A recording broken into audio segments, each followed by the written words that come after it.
181 અભયમ મહિલા હેલ્પલાઇન દ્વારા વર્ષના 2023માં સરાહનીય કામગીરી કરવામાં આવી। ગુજરાત રાજ્યની વિશેષતા એ છે કે પ્રત્યેક બાબતમાં આગવી રીતે પહેલ કરી લોકોને સરળતાથી યોજનાઓનો લાભ પહોંચાડી શકાય તેવા અનેક સંવેદનશીલ નિર્ણયો લેવામાં આવેલ છે। મહિલાઓને ઘરેલું હિંસા સહિતની વિવિધ પ્રકારની હિંસા તેમજ મુશ્કેલીઓની બાબતમાં તાત્કાલિક ધોરણે બચાવ અને સલાહ માર્ગદર્શન ઉપરાંત મહિલાલક્ષી યોજનાઓની જાણકારી મળી રહે તે માટે મહિલા હેલ્પલાઇનની સુવિધાની ઉપલબ્ધિની આવશ્યકતા જણાતા ગુજરાત સરકારના મહિલા અને બાળ વિકાસ વિભાગના ગૃહ વિભાગ રાજ્ય મહિલા આયોગ દ્વારા સંકલિત રીતે 8 માર્ચ 2015ને આંતરરાષ્ટ્રીય મહિલા દિવસના રાજ્યવ્યાપી 181 અભયમ મહિલા હેલ્પલાઇન શરૂ કરવામાં આવી હતી। વર્ષ 2023માં કચ્છ જિલ્લામાં 181 અભયમ હેલ્પલાઇન દ્વારા 1435 પીડિત મહિલાઓને ઘટના સ્થળ પર જ મદદ પહોંચાડવામાં આવી હતી, જેમાંથી 837 જેટલા કિસ્સાઓમાં કુશળ કાઉન્સેલિંગ દ્વારા સ્થળ પર જ સમાધાન કરી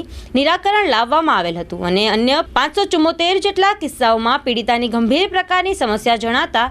પીડિત મહિલાઓને આગળની કાર્યવાહી માટે પોલીસ સ્ટેશન અને મહિલા સહાયતા કેન્દ્ર સખી વન સ્ટોપ સેન્ટર